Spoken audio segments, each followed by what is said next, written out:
My man Kirk, what's going on? I'm being presented to you in two I dimensions love it. I love that as shit. That's as this awesome. is this is the closest I can do to cosplay for the convention stream here. Yeah, I think that's honestly though, like when I heard y'all like doing like the VTuber stuff, that's so sick. The what is it, the 2D animation stuff. I'm just like, I am not smart enough to do that. That's why I just have this. That's why I just have a shitty I'm not background. smart enough to do this. I downloaded a program and paid someone to make a model. Like there are people in the community who are smart enough to do all of that. I'm not one of them. Yeah, but I'm too shy. I'm way too like, hey, you wanna make this for me? Oh, I'm sorry. you're way too shy. That's why you won a friggin' lip sync battle. I Way was too shocked shy though. this one. Well, yeah, I'm on stage. It's different. You know what I mean? It's Oh, like it's reaching out to different. people is completely different. Come on. Different than a camera, yeah, and totally. Yeah, you know what I mean? When you're in this stage, you got the stage, everyone kind of over there, and then like, but like, all right, I'm actually talking to this person. I'm like, all right. All right. No, I'm interesting, kind of. I like to think so. All the people we know are interesting in a different aspect. We just Oh yeah, don't know everyone. it. Yeah. Oh yeah, everyone in our scene's fantastic. Love them all. That's why I love having them here, especially you, Kirk, aka Uh, GoggleCandy.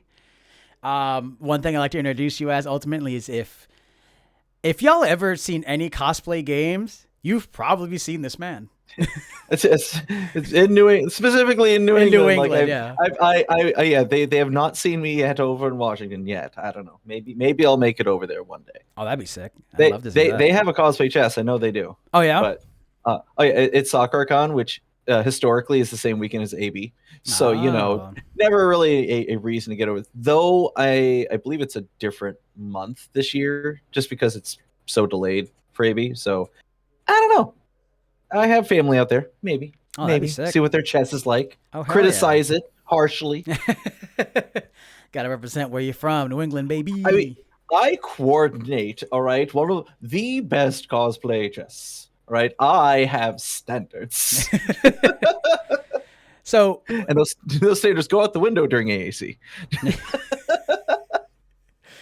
speaking of which, I need to sign up for that. So sorry. How dare you? Well, I'm still trying to get the cosplays together because I'm not exactly sure what I want to do. It's funny because I see my photo of Kim Kitsuragi. I'm like, oh, is that me? Oh, In the that's you. photo. I was like, oh, Oh, yeah, tuck in you want my to know shirt. something funny?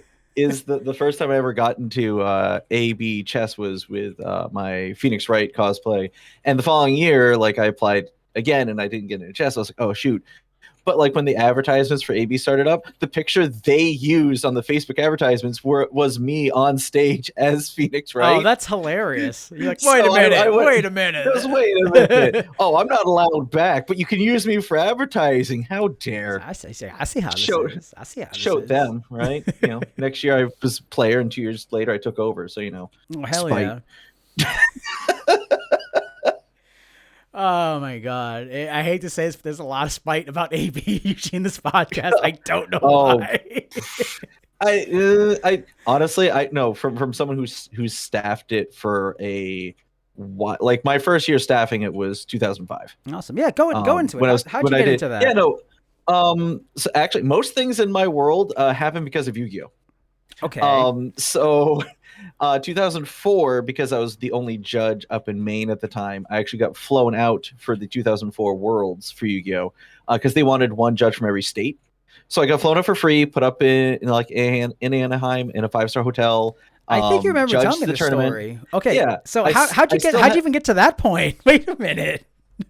So because really I like 2000, like when Yu-Gi-Oh dropped 2002, I fell in love with it, and then I realized, okay, I want official tournaments, and no one was running them, so I'm like, I'll do it. So 2003 I became a judge through what was called the demo team program that Upper Deck had, which was basically you would just run demos, but for some reason they also had the like add-on that you would immediately be a level 1 Yu-Gi-Oh judge. You didn't have to take a test, you would just automatically be a judge. So Nah, man, you I gotta sort of come up with a story. Like they put me in the darkness. I woke up in a cave and I read the scripture. I learned the I sacred mean, knowledge. thankfully I knew what the hell I was doing. So when I started running tournaments and started like actually like sending them in officially, Yeah. Okay, I'm registered. And so in 2004, when the Worlds was in Anaheim, they're like, we want a judge from every state. So like I met a judge from Alaska, I met a judge from like Oregon, met a judge from all these places. So I was the one from Maine.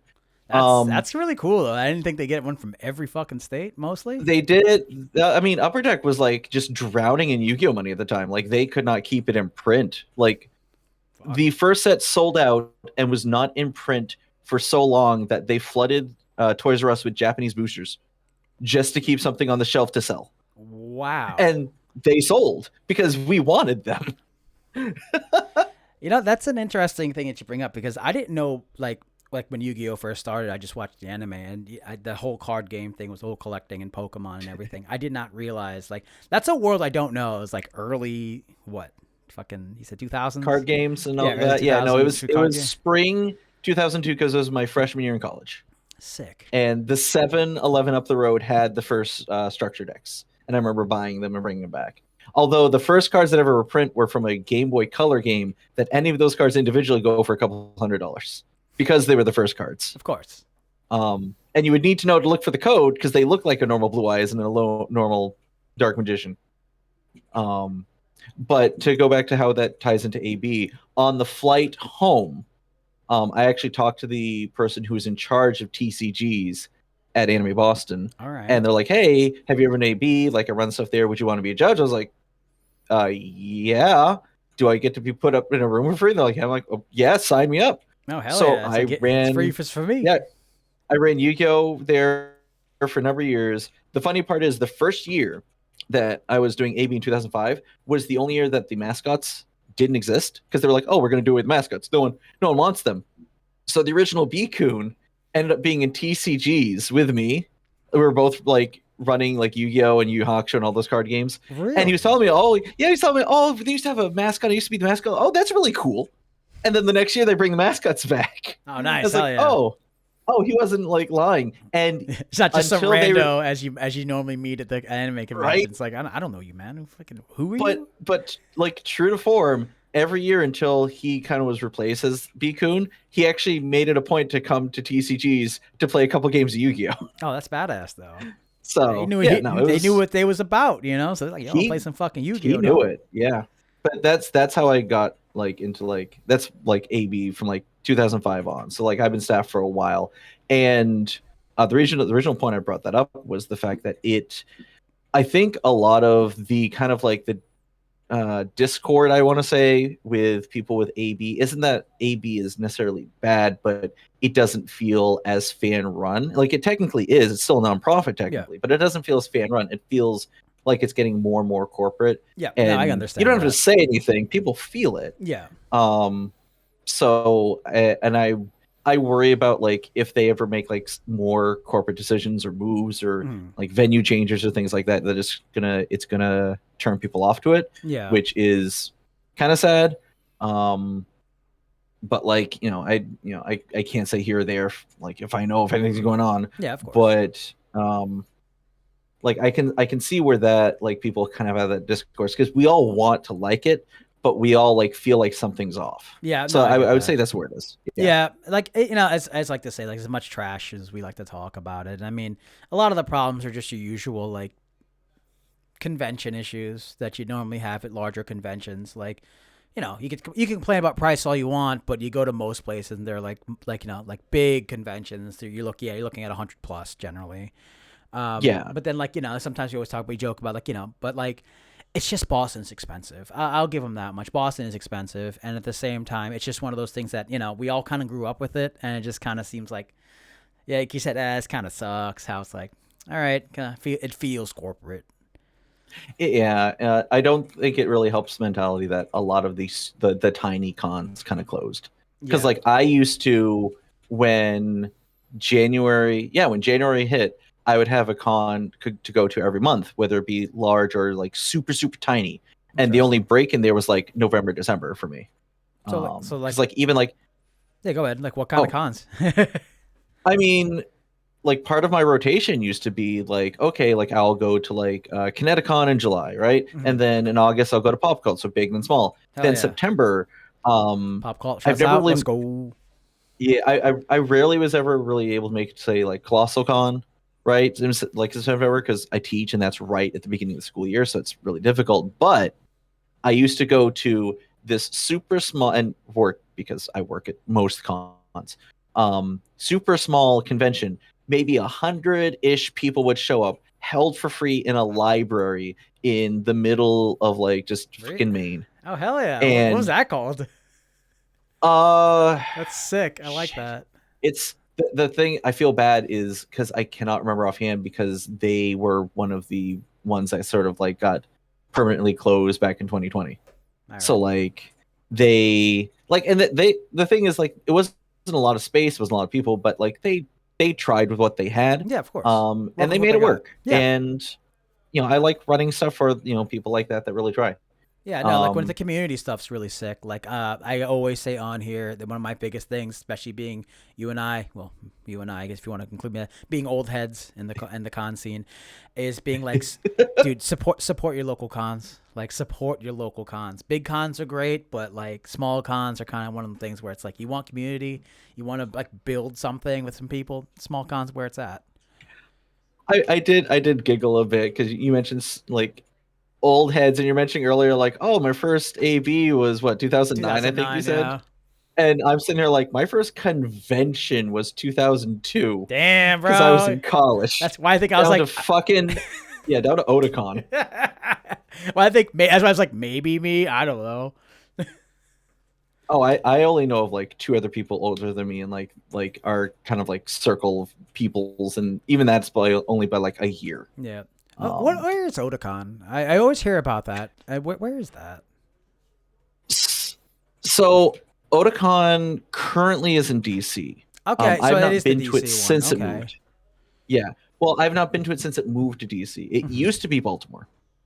Okay, yeah. It used to be right like the Baltimore Convention Center, right by the water, right near the aquarium. And is an aquarium nearby? Shit. Yeah. Oh yeah. No. Be a good Depending on what Bioshock day. hotel you stayed at. Yeah. Yeah, you could have like gone to the aquarium. You could have like gone to like there was a Hard Rock Cafe right across like the way. There was amazing like sushi and Asian places down there because they're right on the water. It makes of course. some amount of sense. Yeah. Right. And Otakon, like when I first going, was still technically a fan convention. Like they were doing stuff there that you couldn't even dream of doing now without like a multitude of paperwork.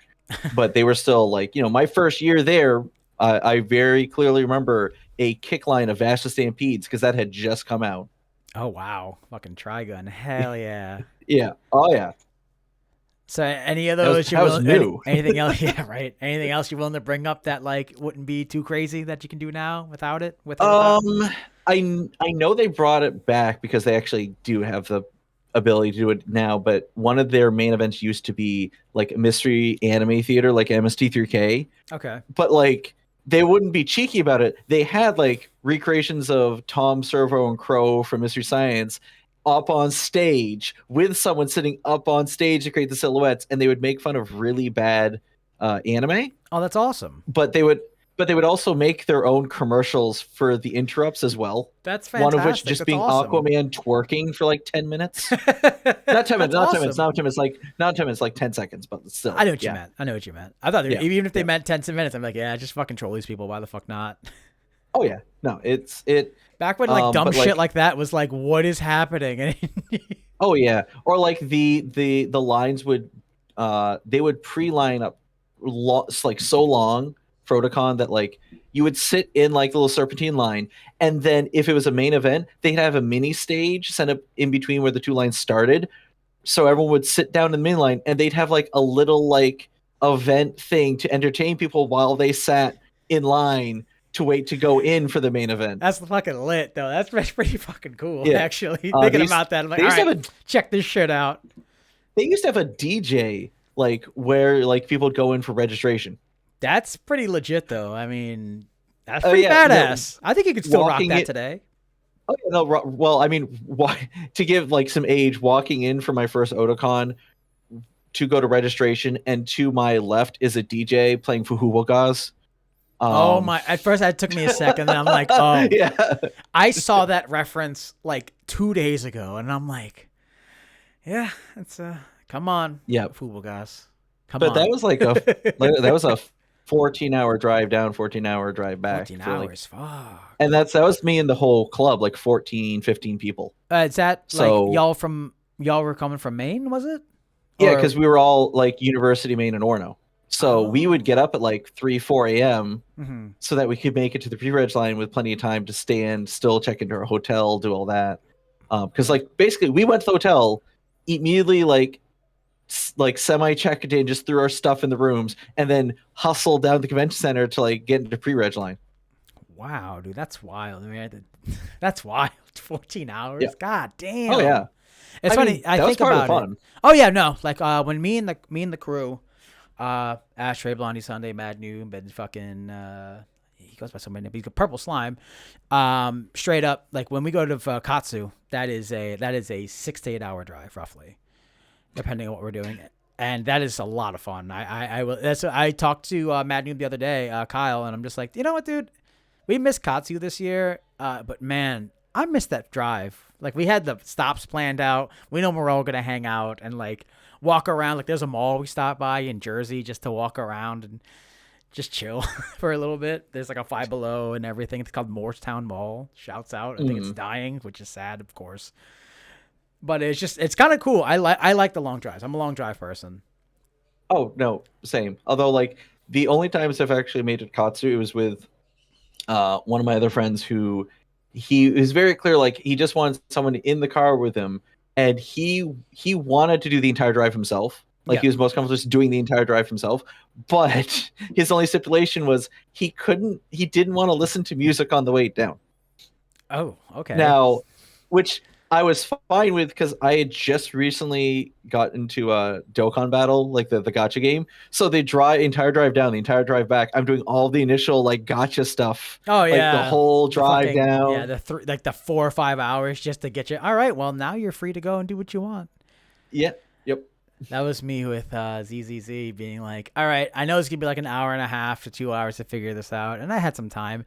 And then like, all right, I kind of got the gist of it. And then like I kept playing it. I'm like, hey, you unlock this, you can still get more stuff. I'm like, oh fuck, man, this is a bit much. That's what they do. And 6 then hours you later, find yourself yeah, saving 100 tickets to summon one rat mom. exactly. It's like, yo, is she nice though? You know, is she nice? I mean, her elimination screens are delightful. Even if she's not nice, will she be mean to me? I mean, what? Yeah, I mean, I get a little both. Like, both Jane Doe and Nekomata are on the same team, so a little bit of both. Yeah, I haven't been on fucking ZZZ in a while. I need to jump back on that because like the fighting's fun in that game. I enjoy that. I may have been finishing my grinds in Star Rail before we jumped in here, just because they gave us Fox Mom and I pulled Fox Mom, so I needed to start leveling her. Oh, nice. It's funny. I saw that. I'm like, all right, let me add him. Okay, Star Rail. What the fuck? Yeah, I'm playing gotcha games. I play. I never really play them like thinking they're gotchas. I know they are, but like I only play them PC. The only thing I play on my phone that's regularly for gotcha is Dokkan. What's Dokkan? That's the Dragon Ball Z. Like, there's a couple Dragon Ball Z gotchas, but this is the one that's been around now for like 9 years. Oh yeah, then you're pretty good to go. Yeah. Oh yeah. Do you play a lot of those in general, or like you said, you just mostly play them on your TV? On your TV, my fucking old man. On your computer. The Hoyoverse ones like are all I basically see as just other PC games at this point because I don't really enjoy playing them on my phone. Right. Took me a while Star to understand Rail, how to play it on my phone. Jesus. Star Rail and Genshin both had giant content drops, like arguably seen as like two of the best content drops. Yeah. Coinciding with the 2 times I got COVID. So I was very entertained the 2 times I got COVID. There you go. You're like, oh fuck. Well, I got time. I gotta stay inside. I can't talk to nobody. So I'm just gonna open up some boxes. Let's go. But just going back to anime conventions, he said it was in 2002, correct? Yep. Like the first time you got in there, like what was it that like really got you into like just doing that? Like did you even cosplay or like? The first time, no. Like the first time, I legit didn't have a full understanding even what I was going to. Just that the anime club, this was their big trick, and I'd gone with them to 2 different trips to Boston to watch movies down in the Peabody. I think the Peabody theater. Was it the Peabody Theater? No, which was the theater? There's a Newberry. Okay. Because Newberry had a little small theater there that was playing anime movies at the time. So we went down there. I can't remember what the first movie was. I do remember the other movie was the second Vampire Hunter D movie, All right. Bloodlust. And we'd always go to Newberry Comics nearby. There was an anime store nearby, and one of the people down there had the whole map of where to find DDR machines in town. Oh, holy shit! Yeah, when you had to have a map to figure out where they were. Straight up, yeah. This shit printed. It was just like, unfolded a piece of paper, and it was 2002. Yeah.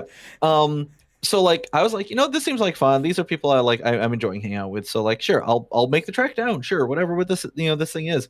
And just I want you to imagine like a little weeb in the central of Maine, like rural Maine. There is nothing weeby about there. There are no events coming in the area because our convention center at the time is garbage. Everything goes to Portland, which is 2 hours south. There's very little for me to express that side of me in town, in the area for years. And then I walk into Otakon, one of the biggest conventions, like still at the time. And everything is around you. Everything about what that you've enjoyed is suddenly celebrated. Your knowledge is amplified. Like you feel like, oh wow, I don't feel like an outsider in here. And it was a remarkable feeling. So like every year, like I'd want to go to more conventions, but poor college student, you only go so many. Yeah, of course. Which is why I didn't start going to AB until I was basically sponsored to staff there and run the TCGs. PortCon was local, so I could make that trek, and we stayed at a family friends nearby. Otakon, that was the club trip. That was when I saved up every year. Of course. My Christmas present, I think for 3 years, I asked them to cover my Otakon trip costs. Right? Hell yeah. Until the fourth year, they're like, no. Hell yeah.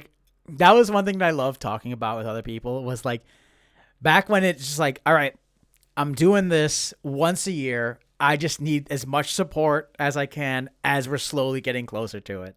What do you want? I want this because I'm going to, let's say, Anime Boston or Otakon at this time at this date. Please help me out. He would wait that long just to get some form of nerdiness, and it was fantastic. It's kind of wild to think about it. It's a little crazy. I'd never really taken leadership anything prior to I would just be fine just hanging out doing whatever. But when it came the anime club on campus, I ended up being the president of it my last 2 years at campus, being there, and I tried to redo a lot of what they were doing. That was a big thing for me, is I want to make that club better. And then I started running Yu-Gi-Oh tournaments. I wanted those to be big. And then even when things blew up with that whole situation up there and I moved, when I moved, I started Yu-Gi-Oh tournaments in an area where there weren't Yu-Gi-Oh tournaments again, because there we go. Hell yeah. If I would start volunteering to run cosplay events at conventions.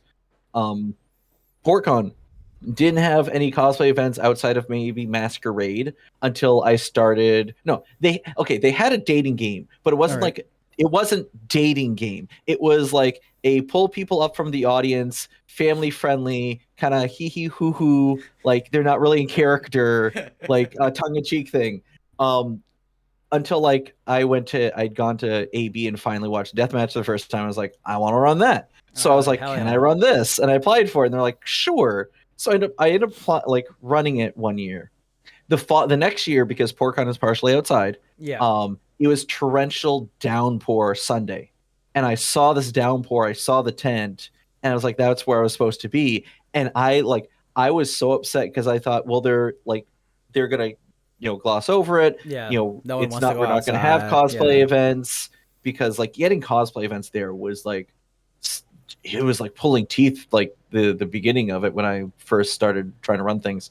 I legit got in my car, half crying, driving to the corner store to get sodas, because even now and even then, I just need a 1 liter Mountain Dew to make myself try and feel better. Hey man, we all got the things, dog. I get it. And I got called by the director who was in charge of programming, and they're asking like, "Where are you at?" And I was like, "Down the road." It's like, "Well, we're trying to set up deathmatch." I was like, "What do you mean?" They had actually replaced a panel in the largest panel room with deathmatch because they had got it gotten such positive reviews the previous year. But I never knew that because they don't send that along to panelists usually. Oh, so you didn't Like, even know. I didn't even know. Oh, So I showed back no. up, and I was like ready to run it. It was the only time it was run like indoors like that. Yeah. And it was like half a shit show. Thankfully I just brought a giant prop where people could just hide their stuff behind. Yeah. Because I was Pegasus. So I made a giant Toon World like book prop that was like big enough for like people to hide behind. Nice. And that ended up working that year too. But like ever since then, like I just want to run events, which doesn't thankfully preclude me from being able to participate in some events. Like AB, it does. Like I can't really participate in events at AB if I'm on staff. It's just not a thing. Oh, I can see that because like man, I see like, some of the shit y'all do on like smaller cons and like getting Oh, the yeah. times right for that. Fucking with AB and how big it is and production wise, I'm like, I don't know, dog. It seems like a lot. Like if you ever notice like any video of me running chess, I have like a minute or two at the beginning, then maybe a blurb at the end. If you see me on stage at any point during, that usually means I'm fixing a fuck up. That usually like is on me. So I try not to be on stage, period. The only exception was this past year with the Goro. Is it Goro or Gojo, the Yakuza character? Majima. Yeah, Goro Majima. Majima, yeah. Yeah, Goro Majima. Yeah. Because they were in Sitcast and they were just fucking around all over stage, but they were doing it so well that allowed me to participate a bit with it. Oh, that's awesome. And like they were amazing. They were fantastic. They knew when to pull back. They knew when to just be enough of a nuisance that it didn't interfere with the game, but just added an extra part to it. Yeah. It was amazing. I loved it. Awesome. I do just being on stage and having someone with that type of stage presence, not just even just presence to bring it out, but the awareness is really cool to see with a lot of people that way. Actually, let me if we're talking cosplay games. Okay, here's where you get me start going on rants. Happy to. Go for it. Like, that's why we're here, boss. Because hey, I've talked to people about like because people ask like, how do you get into cosplay games? How do you get return to cosplay games? How do people get invited you back to cosplay games? Real quick, that was going to be one of my questions actually. Because legit. Hey guys, I said it earlier. Whoever's listening, my boy GoggleCandy here, Kirk, Pegasus, Candy, the Maniac. From Maine anyway. Yeah, from Maine. No, you're anime. Yeah, so you're the Animaniac. The Animaniac GoggleCandy. Has run a lot of games, guys. You hear him talk about left and right. Listen to his ass. Open your fucking ears up, please. The stage is yours, Maniac. Like if like you took like just a count like oh goodness, I'd have to go back and count all the tiny cons. But yeah, no, I still run like stuff at a lot of conventions, but like a lot of what people like coordinators are looking for, first off, like we're entrenched with the community as much as anyone else. Most people who come on the staff are previously part of games or previously part of cosplay, so we already have a general idea of who is like good at what they do and who's not. But as far as like initially, like most people will try and give people a chance. We'll try to give people that like, okay, I've never had you part of this, or you're new, I want to bring you in. Like I have a rule of thumb that I want to bring in at least a third of my pieces, or like say for chess, a third of my pieces be new cosplayers if possible. I want to give new people a chance. I want to rotate people in. If I know you are regularly like a positive person backstage, I like to have that backstage because that helps everyone else. That brings up the the atmosphere. And just basically following just simple things like following directions and stuff. The biggest thing though is on top of following directions is don't be a prick. And that's encompassing multiple things. Like if you're an ass outside of the events, like if you go into the hallway and you start shit talking, like I'm gonna know, and I might not want you in my game later because you're a dickhead. I apologize. Am I allowed to swear on your fine program? Yeah, man. My favorite joke is we are New England based, so that means we are going to swear as much as possible. How do you know this from the England? You fucking swear. Another aspect of that is like you don't shit where you eat. right? Yep. If you do something stupid on stage, like, and I don't mean like, oh, you're prop broke or you're tumbled, not like that. No, hell no. I'm talking like, if I can use an example without using a name, if you're coming out as a summons for two people who are currently on stage, and instead of walking on stage to be part of that experience, part of that act, what's going on stage, and instead your first thought is to go to the front of the stage to get the crowd reaction and stand in front of the people who are currently fighting and then go do your thing, like, you're showing me you're not there for the performance. You're there for yourself to get like cause famous, which is not a thing in cause games. Trust me, I've never gotten a paid promotion. It's not a thing. All you got was your likeness stolen. Yeah, and like if say I pull you aside, be like, hey, I really like what you're doing, but like there's this one aspect that I feel like you need to work on. Maybe that's coming from a place of I want you to be part of these events because I can see that you have that energy. But if you don't fix something drastically, I might have to really push it aside. And I've had to do that a couple places here and there. And people, like, sometimes they just don't get it. They feel, well, I do this, X, Y, and Z, and I have this pedigree, so I should be able to. No, if you're a dick, you're gone. All right? Hell yeah. I keep it a nice, happy, safe space.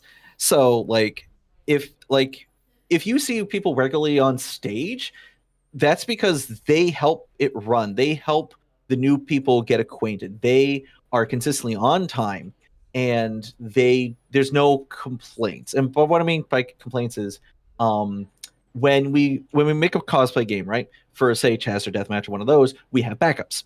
Yep. And the mentality of a lot of people is, well, backup is like fifth place. When I pick backups, I pick up people who I can put anywhere and know they can perform. It is a vote of confidence from me when I put you as a backup. But there is such a mentality because some previous coordinators would use it as fifth place.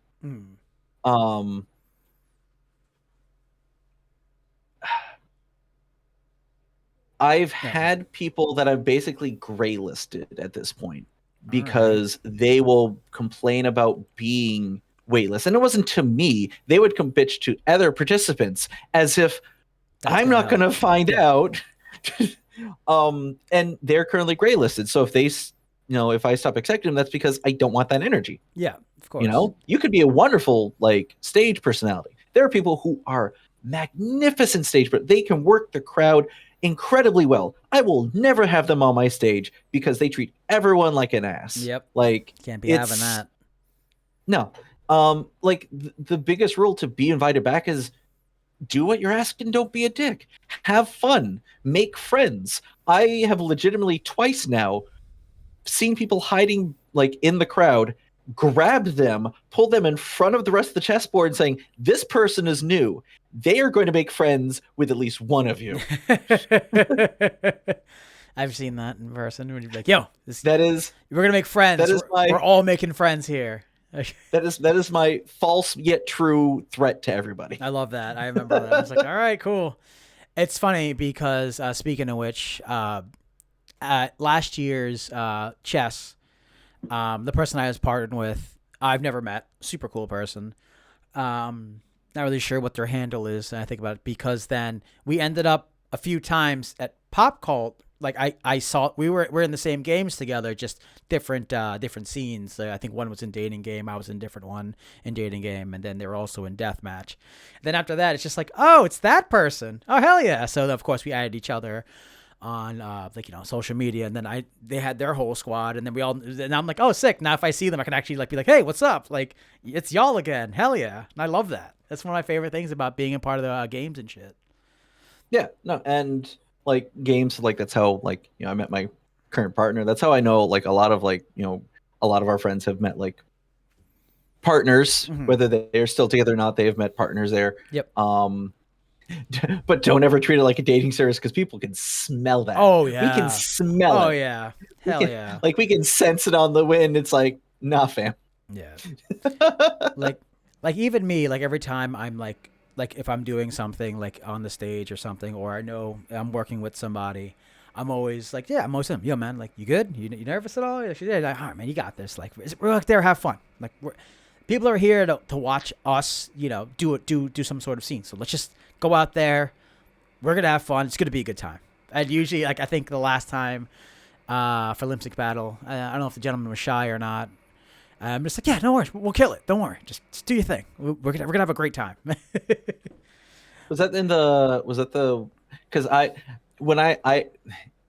in order to make sure I sleep, eat, and actually enjoy a con, I always have to sacrifice one game, and it almost always has to be lip sync.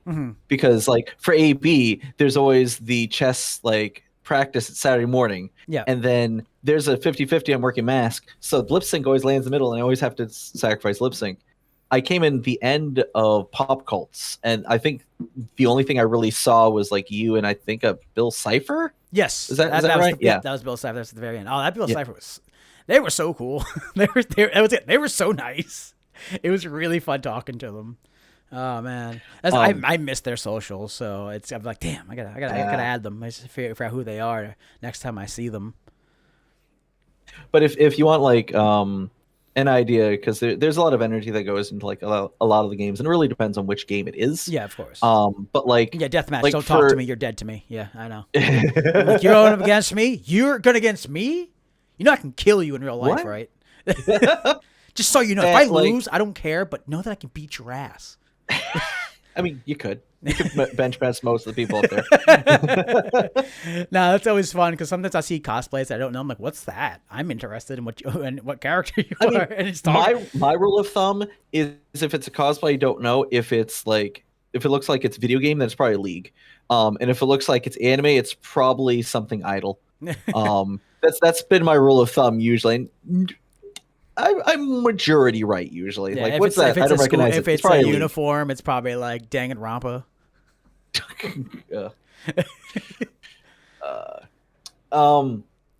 But with the different games, go ahead. There's different energy, and like for chess, when I took it over, I like specifically AB chess. I put in like I will normally start mapping the match over the summer, right? And that is usually going through different chess games, finding one that works and hits the parameters that I want. Like I don't want one piece getting more than 4 kills. I don't want it to be one side. I want to make sure every piece has an interaction, so someone's not standing there for an hour and a half doing nothing. Right. And I want to get an actual chess match because I want it to look like a chess game. Because I've seen cosplay chesses where you're staring at it and be like, he's in check? Why are we not doing something about this? Like, because people just make it to look cool, but not like, course. Not actually have a but chess the game. crowd isn't dumb. They can see it's not a real game. Yeah. And then like I'll start like planning the board, planning the theme. I'll usually try and plan one big event for the match because it's all pre-scripted. Yeah, of course. It's like Voltron coming out once, or doing the was it the sword summon from Fate? Yeah. You can tell I don't watch Fate. Of course. Apocalypta, Stay Night, Zero. Yeah. Yeah, that one. Yeah, that one. Of course, of course. I should. How could I forget? I need to know it. I need to know it soon because it's going to be in Star Rail. Oh yeah, Red Saber. Red Saber. It's very hard to get, I think. Red Saber.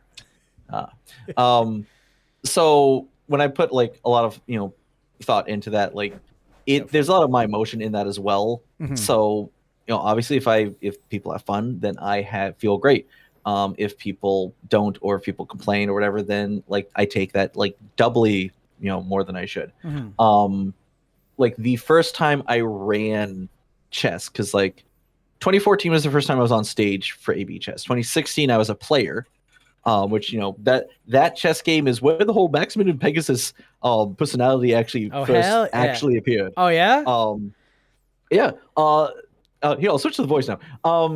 So the Pegasus cosplay first started because I was still running Yu-Gi-Oh tournaments at conventions, and I wanted to run tournaments in cosplay. So I made a Pegasus cosplay specifically just to run Yu-Gi-Oh tournaments at conventions. But then the voice came about because previously I practiced the woo because I wanted to be James from Team Rocket one year for Halloween.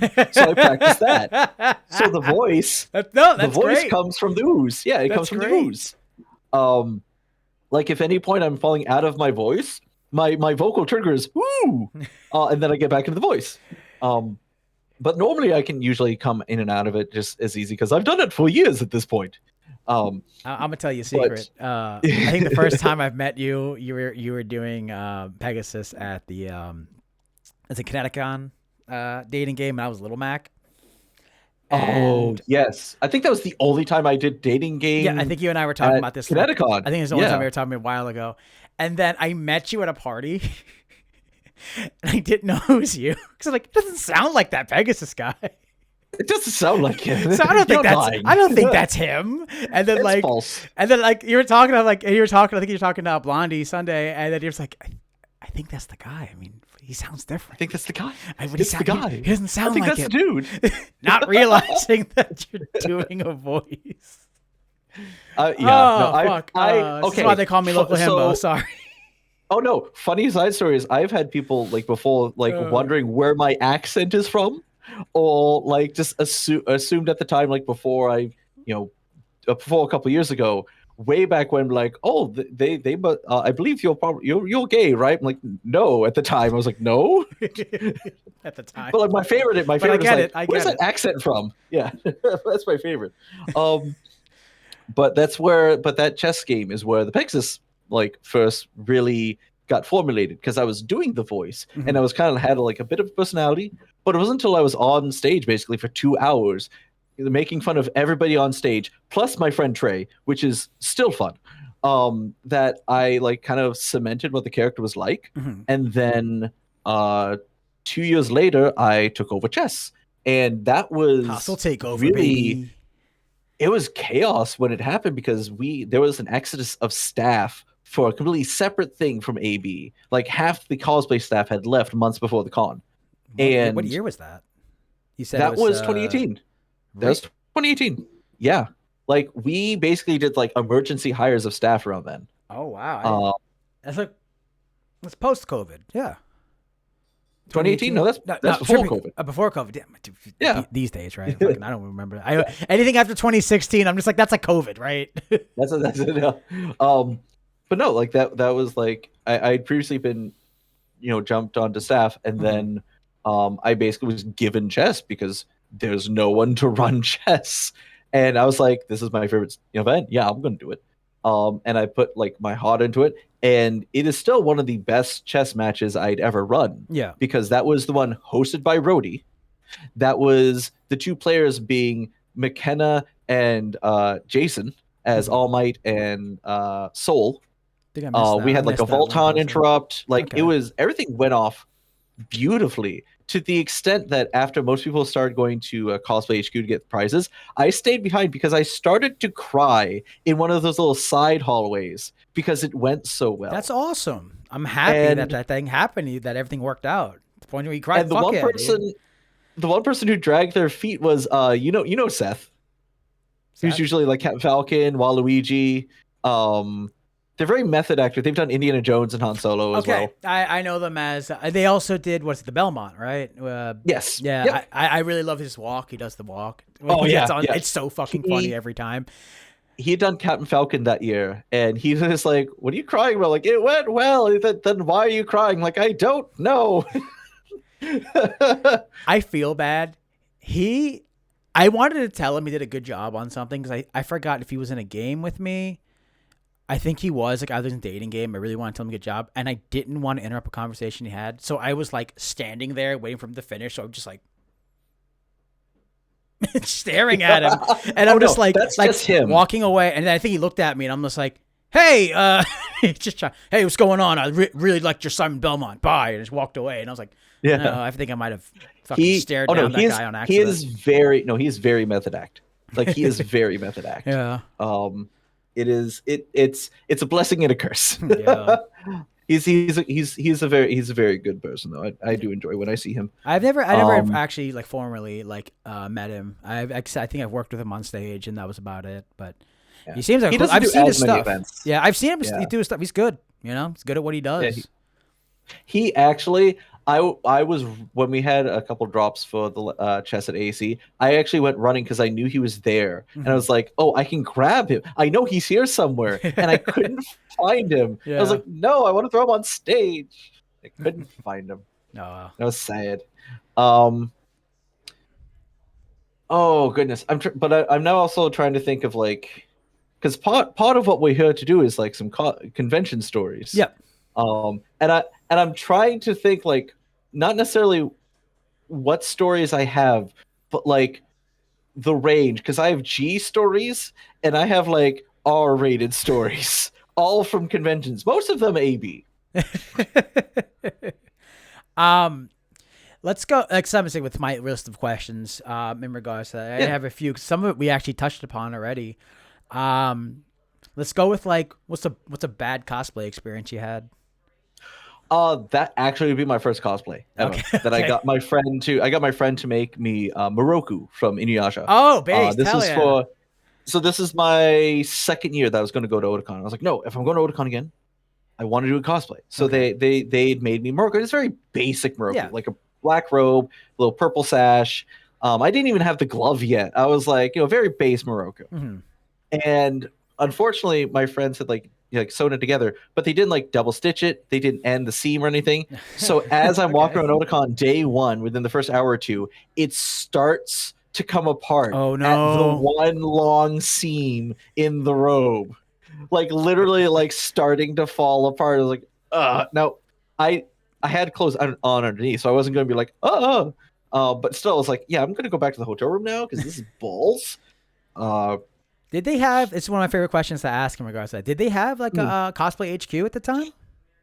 At Otakon, they really didn't. Oh hell There yeah! was Well, like less time maybe. there was a like if I remember correctly, there was like a booth and artist alley that would sell some cosplay goods. Hmm. It wasn't, I think, until maybe a couple years later, like 2006, that I saw not necessarily cosplay like HQ in the sense of like we're gonna help you fix things, but cosplayers walking around as like fix it stations with like glues and Yeah. stuff like that. Um, but like no, at the time, like no, I was just out of luck. Yeah, it's just like, well, I gotta I figure was this. SOL. Does anyone have safety pins? Hello, is there a CVS nearby or Walgreens? Oh, I didn't even know what to look for at the time. You kidding me? Oh I was yeah, just like, this is falling apart. I'm running. oh yeah. This Um, before prior knowledge to be like, wow, you could totally just put it together with duct tape before we even knew it. before I knew it. Yeah, right. Fuck. How's about you said you had a G, like a rated G story? Yeah. Oh, let me narrow down the G's. Uh, It um, comes after F. F in the chat. Uh, Rest in spaghetti, never forgetty. give me a quick second just to narrow one Yeah, down. no worries, no worries. Um, This is time for it to our sponsors, no. Raid Shadow Legends. Shouts. Time for our sponsor, Raid Shady Lemons. Yeah. Uh, I like the giant orc guy. He helps me fucking attack from the back or some shit. I don't fucking know. okay. All right. Actually, um, I'll tell the story of why like why in one day I went from a and this is this like before you go looking at me, why I went from a fan to not a fan of Vic Mignogna Okay. when he was at AB. Oh yeah, hell yeah. Because it was because obviously I was on staff, Mhm. and this year for guests, one of the panels had both Vic Mignogna and Steve Bloom. First off, for before the 2010s, having that as your lineup, those two like right off the heels of like FMA, Like you say, like full metal, right? that was Yeah. yeah, That was and the like get. Steve Bloom, who's been in everything, Yeah, but like most it's like everything, right? yeah, and he was like the one of the early legends. Like that was a packed panel room. Hmm. Near the end of the panel, or like at the very end of the panel, Vic stands up and he's like, "Hey, I'm gonna be down in the dealer's room, immediately after this panel to sign your autographs." And I had already looked up when signings were gonna be because the booth he was talking about was like I think it was Viz. It was one of the companies. It was one of the company booths, and they had a separate table for signings. And I remember looking like for the different signings, and I was like, he's not doing a signing now because I was a fan of his and I wanted a signature. Of course. And I was like, what is he doing? Everyone's getting riled up. So as staff, I took the back entrances, like the little back hallways, Yeah. down to the dealer's room, and I ran up to their booth and I double checked the schedule, and there's someone else who's going to be there. And I looked at the person, I was like, Vic Mignon is coming down for a signing. And Shook's like, he's not scheduled for a signing here. Like, I know. I just came from his panel, and I'm letting you know he just told the entire room he's coming down to this booth for a signing right now. And they look back like, what? So like immediately, like I was like, yeah, and I backed away because I didn't want to be crushed by this incoming horde. And he comes in with a horde of fans, Of course. Because as much as kind of a like jerk he ended up being to like coworkers and people behind the scenes, or and staff pointing to self, he knew like his fans, like he knew to really promote his fans, and the fans would always have his back. He went to the booth, and I could see the person in the booth like, no, you're not signing. He then turned, because this is when Artist Alley was actually in that hallway where like the conventions now are for like their signups. That used to be Artist Alley. Really? Yeah, that was all artists in that hallway. He's like, I saw an empty table out in Artist Alley at the end, so we're gonna go there. Oh my and you God. can see his handlers like pulling their hair, like, what the do? We can't stop him. And he went out to this hallway. He sat down at a table, ignoring staff, and just started signing things.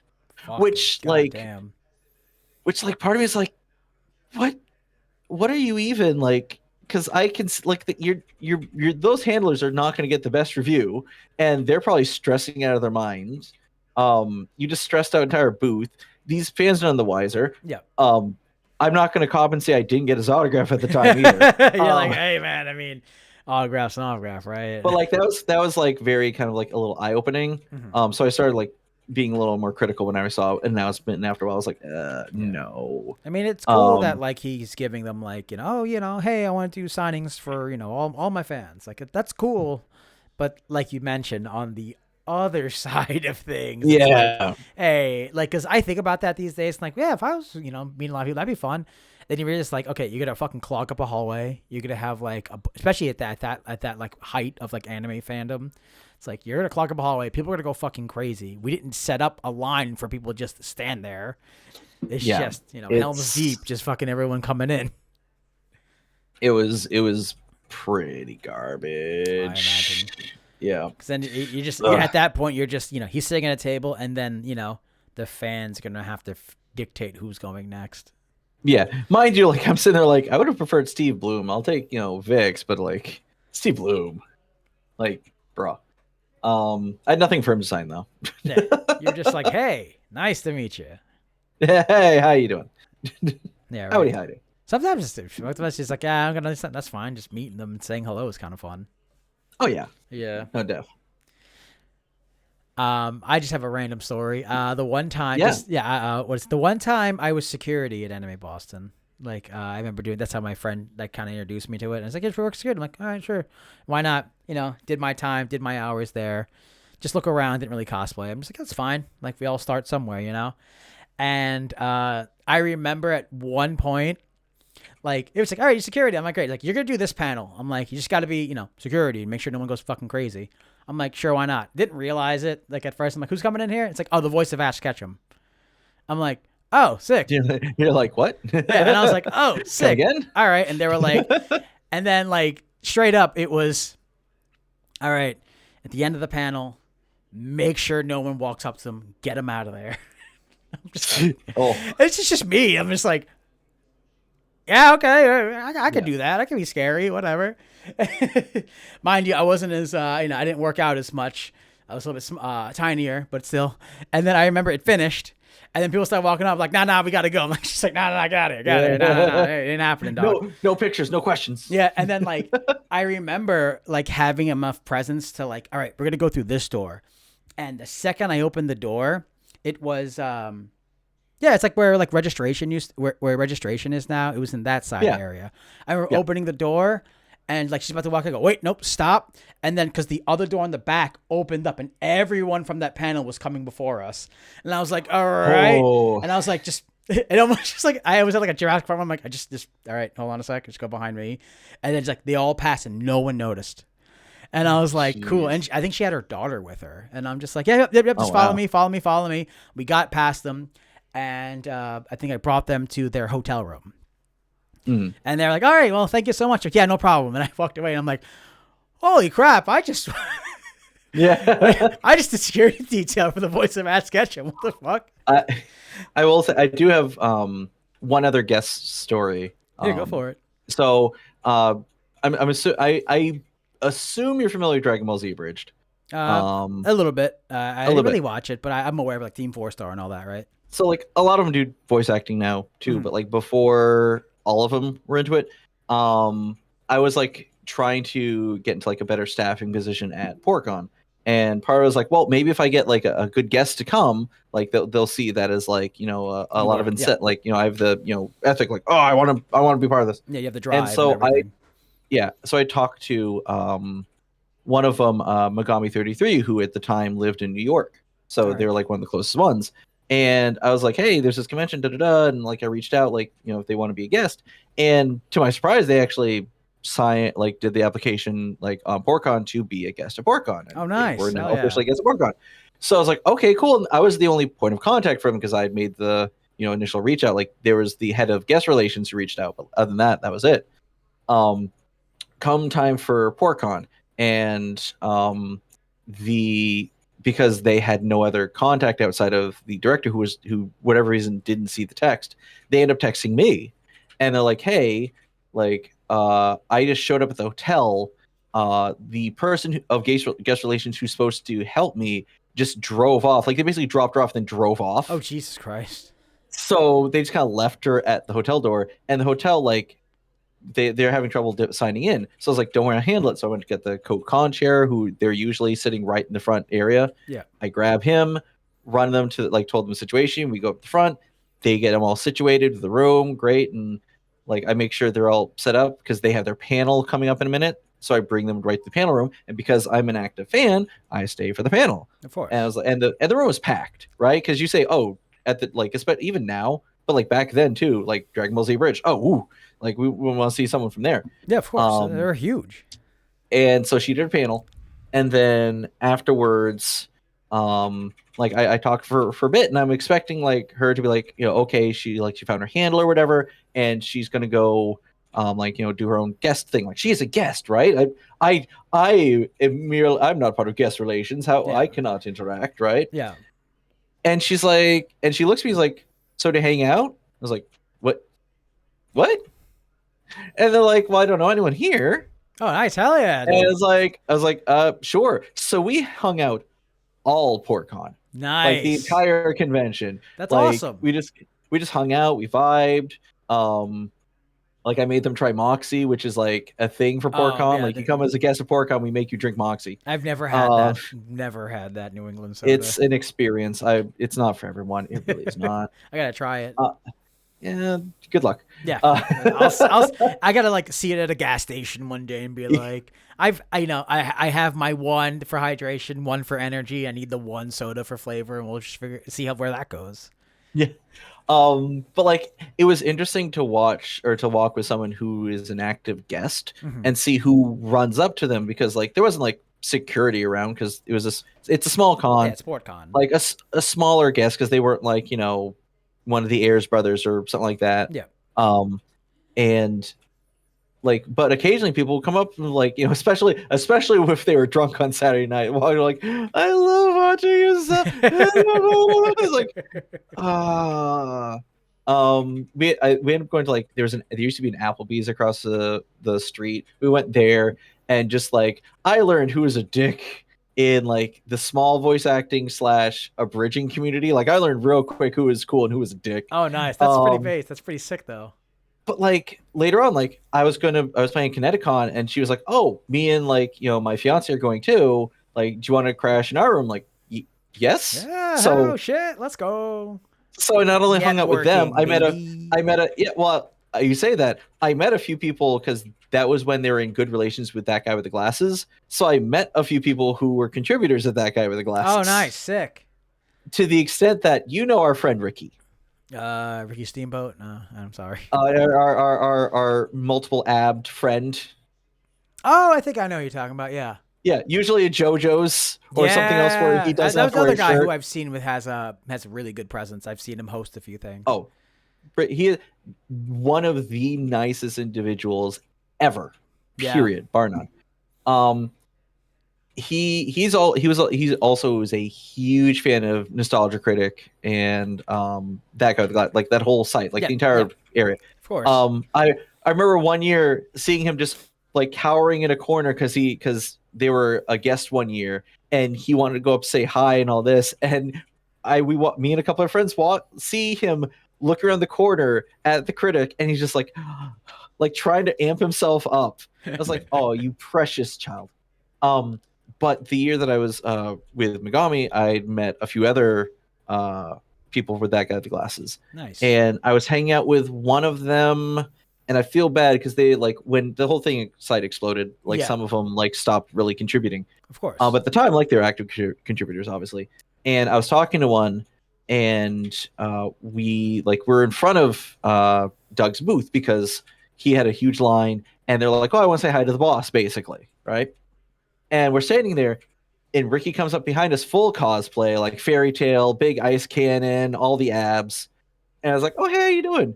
And I've got this friend next to me, who he doesn't immediately recognize. So he's like, "Oh yeah, I really want to meet like this doctor. I'm a fan of like all like this work. I'm a fan of like most people on the site." And I'm just letting him talk. Yeah. Like he's like, "Oh, I love all the people on that site. I love all this." And like, so I'm like, "Oh yeah, like, this person like really contributes to the site." Yeah, like they work in the site, and it takes him like half a second to then realize who I was next to, and he like jumps back like legitimately shocked, and then he looks right at me like, "Why the did you not tell me?" I was like, "Because it's funny." Who are you with? I don't think you told. I think you mentioned it. Who are you with?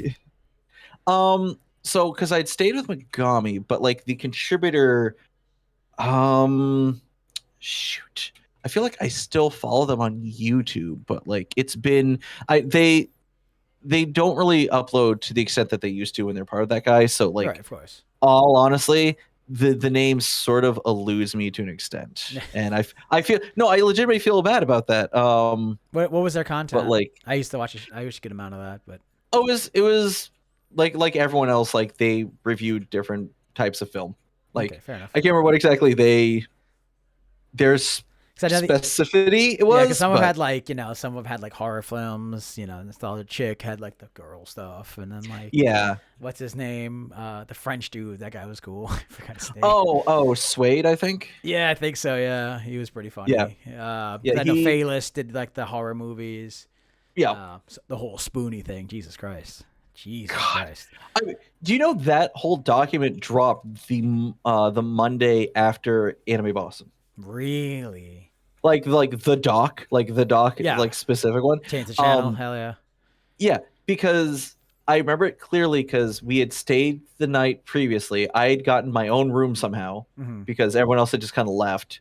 So I had my own hotel room. I'm packing up, and I'm watching a documentary that came out over the weekend about Spoonie. Like someone made like a 2-hour thing about Spoonie. Probably down the rabbit hole. Frederick Knudsen. Yes.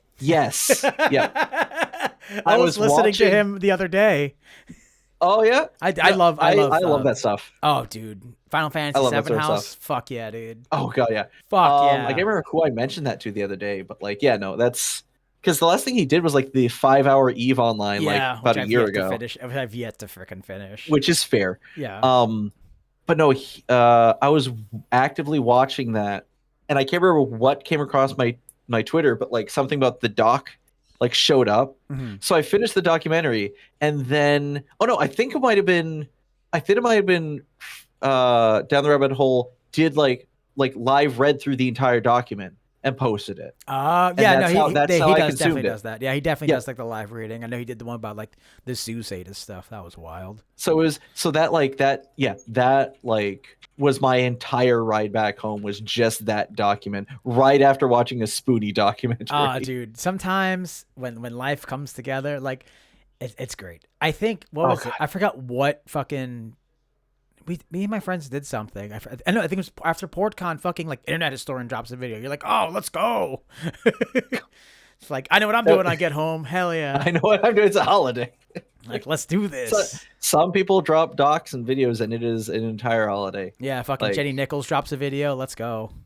Right Opinion. If the Right Opinion drops a good video, that's a holiday. That's a holiday. Hell yeah, dude. Yep.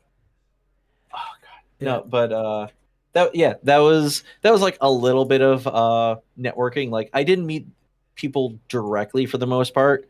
But I did hang out with Megami for that Kineticon where Nice. That's like cool though that they even reached out to you to be like, hey, what's up? Like, let's meet up. oh yeah, no, they're 100% just people. Like they like the last couple like years, like they haven't streamed it forever, but when they would stream, 9 times out of 10, it was video of just them, their a couple of their friends, and their then husband, watching and reacting to whatever the current WWE pay-per-view was. Oh, nice, hell yeah, yeah, Rasty. yeah, and it was like that was good stuff. But through just hanging out with her, I did like at least shake hands with like all of Team 4-Star. Of course. Living Tombstone was there that year. Oh wow! Like he didn't let anyone know, and no one knew who he was at the time. Still, like he had just blown up from the 5 Night songs. Oh, and so like people knew who he was, but didn't know who he was. So when she introduced, like, oh, cool, I listened to your stuff. Nice. And now he sells out shows and stuff, which is hilarious. No, I met a good number of just internet personalities just kind of hang out with her that weekend. It was super cool. That's awesome. Though I will say that was also one of the worst death matches I'd ever participated in. Oh yeah. So I remember because I was only at this Kineticon for Friday to Saturday because this is my second Kineticon, and I just stopped talking with one of my friends that had gone down to the previous year. Okay. So I was like just doing a 1-day trip. I'd stayed the Thursday night with Megami, then I stayed Friday night with one of our other mutuals. Though they had like I think 15 people in that room. So I was just like, I just found a corner somewhere. Yeah, classic. But when I went to the deathmatch that I signed up for, if you remember Billy, this was they were Kaiba that would host the death matches at AB for years. Honestly, I don't think I've ever seen AB's death matches for as long as I've been going there. No, I only do like death matches in games at the smaller cons because I'm like, yeah, fucking why not? Billy was one. Honestly, he has such an amazing personality and ability to draw in a crowd. Nice, hell yeah. I always had issues with just like sometimes it just felt disrespectful to staff. Sometimes how he, So I always had like a chip on my shoulder with him, but like I cannot knock that he is a great host when he's on stage. Very engaging. He'd seen me on the list because he had started helping that year with Deathmatch. And as he had done at AB, made sure I was up first to make sure I died first so that he could have a good zombie wrangler. Because that was the thing that happened for years at AB is the people running it knew who I was before I was staff. And would always have me die first. Okay, I noticed that. Is it like that's a meme that I see a lot of? It's like, okay, we're gonna kill someone. Kaiba, I mean, Pegasus, get up here. Yeah. Oh, it was either Pegasus or Phoenix Wright, one of the two. Yeah, I always see you die. That's how it's like, who's this guy? Well, why do they keep killing this poor man? I ran it like I was staff because they didn't have staff really running the zombies at the time. People would just basically run up. So like I just took it upon myself to just run zombies one year. And so they're like, oh, we can trust him to do it. So he had remembered that. So he made sure I was against this like full suit Iron Man on stage at Kineticon, which of course is absolutely obliterated. Of course, yeah. I was like, it's a whole but then I'm like, Iron okay, Man. well, I'm in work mode now. I'm going to be a zombie. I'm going to be helpful. And there's a lot that I'm glad I was part of on stage because there are some issues that happen. People on stilts and stuff. Yeah, so you're able to some people took some tumbles. Yeah, no, it was. I was glad I was there to help with that. But I was not prepared for the 2 hours of running up and down stairs in 4 layers of a suit. I was not prepared for it. So by the time it was done, I'd gotten back to my car and I peeled off every layer of my cosplay when I got to the car. Free me. And I had one clean shirt that I just threw on. I was like, this is how we're driving home. This is, I feel horrible right now. It like, that's the thing is, that's what I remember clearly about that convention is as soon as it was over, I was just drenched head to toe. And I was like, I'm leaving now. Goodbye. I am sad. Because remember it like this because I was at the hotel. So I couldn't just go into the parking garage downstairs. I had to go to my hotel. Right. So I was like dripping sweat on my way back to Oh, this it's the hotel. worst, dude. You're just like, Yeah, it was. or you're just It like was fucking God power, mode. like fucking Terminator walking. Just all right, I'm sweaty. Like I got to keep moving. No one talk to me. No one talked to me. I'm No one sorry, talk guys. to me. Goodbye. Hey, is that him? No, that's not me. I'm no one. Bye. Bye. Goodbye. Oh God. Hell No, yeah. that was. That's what I remember clearly about that death match. I will say though, Kineticon has probably like the best death match of all the cons I've gone to. As much as Kineticon in itself, honestly, is kind of a shit show because it still is. It is basically a glorified store. One of the few things they do correctly That closes at is 6 the still, death right? match. Everything closes They at 6. Sick. close. I think it's 8. Oh, I think he did hey, yeah, that's an Hey, improvement. right? Yeah, that's an We improvement. almost made it to Sunday. But no, of all things that they don't do right, one thing they do is deathmatch. They still do deathmatch. It is treated as the main event there rather than just a main event. It is the main event. The host, he has such great energy with the crowd. Awesome. And when there's a tie, because the venue is 21, there is a bar area that opens next door to the main events room. All right. And they stream in live broadcast from what's going on next door. Oh no shit. So if there's a tie, we get the main event crowd, like the crowd in the main events room, to completely quiet down, and he'll be like, "Drunks," and through the wall you hear, "Oh, that's awesome! That's fucking sick." And the best part is the drunks are very clear in who they like. Oh, there is hell yeah. never a gray area because he'll be like, you know, such and such A, and you might hear nothing, not a peep, and you're like, I wonder if like are they even on the other side of the wall? And then you're like, Group B. Like, okay, fine then. Awesome. Oh god, it is really they put on a wonderful deathmatch show. That's awesome. Kirk, I think I'm gonna leave you on one last question to close out the podcast. Yeah. Let's see. I got a few. So I mean, I'm gonna go with this one. So being as far as long as you've been in the convention scene, what changes have you noticed in the community from when you started until now? And what would you think would be good to keep, like, from when you started up until now? The thing is, when a lot of this started, there weren't, because mind you, like my first con was like early aughts, 2002. And I went to a convention every year after that, whether it be small or large, Otakon or AB, PortCon. And when I started off, like, you know, bootlegs were the norm. Like they were a normal thing. And there was a lot of a Wild West feel to it. Yep. But there was also the feel of like, this is like the niche and I'm with my people. Right. Hell yeah. We had like the neckbeards, we had the like creepy people that we avoided, we had the people who wouldn't shower. But when you found people you connected with, like, it was very easy actually to find connections. And you'd go into the dealer's room, and any company that was like a full company, like I want to say like a Pioneer Video or a Viz Media or like one of those old groups. Yeah.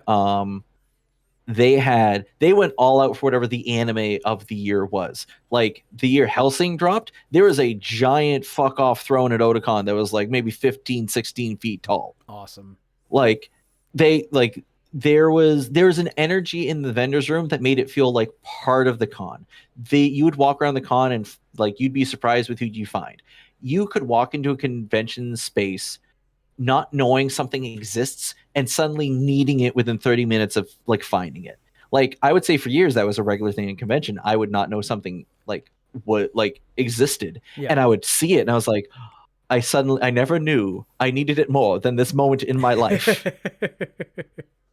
And like through the years, like it did keep a lot of that energy, like even through like all the negative crap, like the glomps and the yaoi paddles. Like we can tell the age of a congoer by like their early, horror stories. Like, were you there during the years of Homestuck and the gray, sinks? Were you there during the years of Italia and things that they should not do at a photo shoot?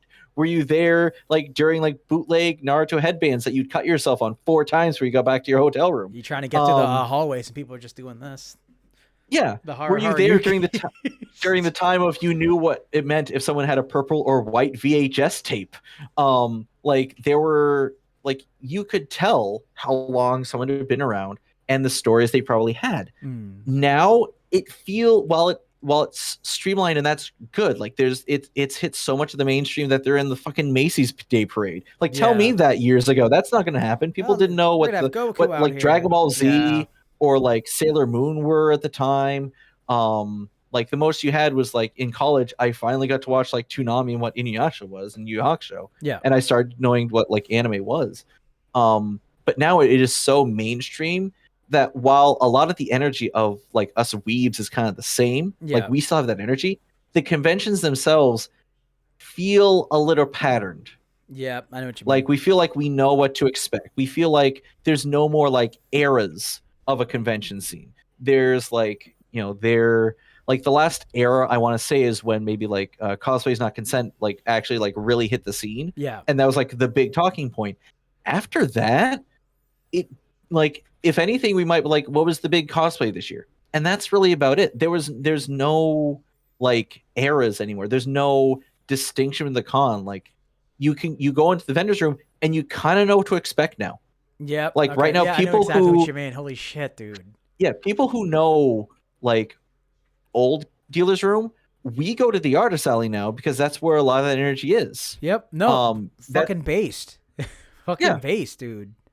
But like, not to say like the vendor's room doesn't have a place sometimes. Like sometimes you find a vendor you didn't know existed who does like maybe nice kigus, but like back in the day, it was me being old. Back in the day, you'd walk in there and you didn't know what these vendors were, or you'd only see them at cons. You couldn't easily buy merch online. The only sites the only sites I knew that would sell anime merch were to distributors, not to fans. Yeah.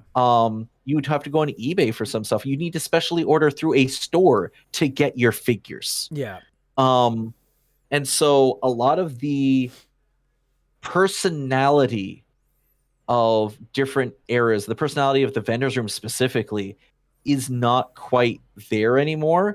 And you kind of like know by number what to expect. Oh, here's where the other conventions are situated to promote their event. Here's where the vendors are. Here's where Artist Alley is. Damn. Here is where like, and that's kind of why as much as I still will enjoy going to big spectacle events, like AB, I don't feel comfortable going to all of them. Like you mentioned Katsu. I've never been one because I do cosplay games. I've never been one to make big, spectacular cosplays. I'm more of the character actor. Yeah. I make very basic, or I buy cosplays and I act in character because that's my shtick. Same though. That's not something that really. That's not really something though that flows well at Katsu. Katsu you go to because people have their big cosplays. Yeah. It's a big cosplay showcase. So when I went, it didn't feel like there was a place for me at Katsu. Okay. Like, in all honesty, it didn't feel like I fit in because I don't have a big fuck off, photo shoot ready, battle hardened Pharah Overwatch cosplay thing to do, LEDs and shit. Yeah, I get you. Yeah. Right. And not to say like I love people who put in that effort, that put in that sort of stuff. That's great. That's wonderful. And if I ever felt like, getting in a little bit better shape, I'd probably feel better doing something like that at, say, Colossal Con East, right? Because you don't need big fuck off. You just need to have, a nice ass and a bathing suit, and maybe a wig. But I mean, it's fucking not wrong, big dog. Not wrong, big dog. But the biggest difference really is just there's part of that personality that isn't there. The community is still there. The weebs still show up. We still know each other on site. But a lot of that personality, especially for larger cons, is no longer there because they know what works and they know what to bring in. Yep. Like, when's the last time you remember going to a larger con and not having to pay for signatures? I mean, because cons used to pay a certain price to bring in voice actors so that you could go up and get a free signature. But now, because there's so many voice actors, so much talent, that they want to bring in so much talent, especially Kineticon, so much talent. Yeah, it's a different signing to bring someone in, and they're allowed to charge their prices for signatures. And that's, to be fair, that's not on the voice. Like, they need to make their money. Yeah, like I get it. Yeah, they have to. But that's just part of the culture that's sort of changed. Like AB, you have to pay for signatures if I recall correctly. Especially depending on the guests. Some guests will refuse to sign certain things. Pop figures being the biggest criminal of all of them. I mean, you shouldn't have pop figures. I mean, get them. No, as someone who works behind the scenes, Yeah. we're allowed to have like send in submit things for to get signed as staff, and there's a list, and almost every list that I've ever seen says that they will not sign pop figures. Every Japanese voice actor that I've ever seen in Kodokan refuses to sign pop figures specifically. I imagine, because it's just like, yo, figures are a thing, dude. They're great. Yeah, if you ever want to deep dive, if you want to deep dive, look into like, especially I think it was Otakon was one. I think San Japan was another. They've been very specific in not allowing pop figures, and I think one bigger con actually disallowed people from bringing personal items to be signed. Oh wow! Because of scalpers. Oh wow! Okay. Yeah, it is a big deep dive. I know. Just turn right around. And be like, all right, who wants this? Oh, there are pictures of them camping out days ahead of time with like shipment boxes full of the same pop figure to get signed that they're just going to turn around and sell. Damn, fucking people. Yeah. Yeah, it is a rabbit hole to fall down. And I actually know Red Bard. She did a documentary on AB last year. I haven't watched it yet. I've been meaning to check that out. I've seen Red Bard stuff. I've seen like on YouTube, but I've never really actually like watched them. I feel like she was actually at Pop Cult. I talked to her for a while. Oh no shit. Okay. I went on another tangent. No, you're fine. Dude, you're perfectly fine. This is literally how we run things. Yeah. But no, it's that'd be like the biggest change, really. Nice. All right. Yeah. Just so we end on like kind of a fun note, I have one more. I guess. What's your current hyperfixation? That is one of my favorite questions to ask. Oh. Current. Goodness.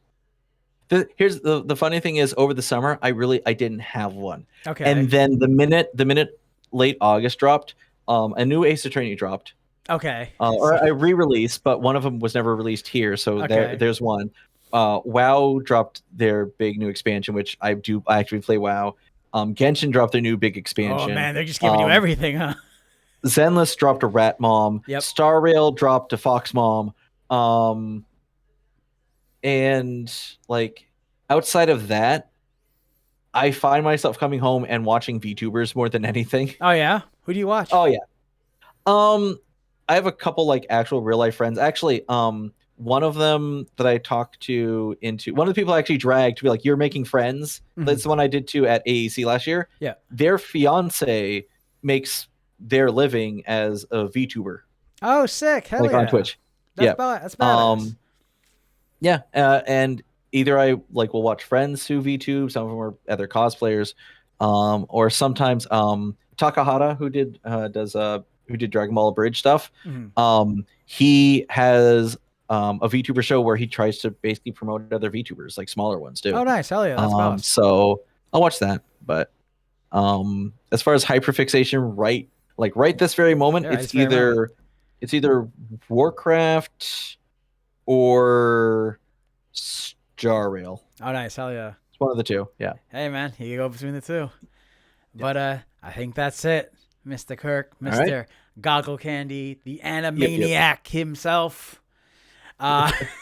Where can people find you? So everything for me is under GoggleCandy. That is a name I've had since high school. Mm-hmm. No one's ever taken it from me. That's me on Twitch. That's me on YouTube. That's me on Twitter. That's me on PlayStation, on Switch, on Microsoft, on everything. If on World of Warcraft shows up, that's Star me. Rail, I imagine. As the call names, yes. Or the account names, I should say. Yeah, hell yeah. Yeah. All right. Well, thank you for joining me. Appreciate it. Yep. All right. No problem. Thank you for having me. Not a problem. You have a good night.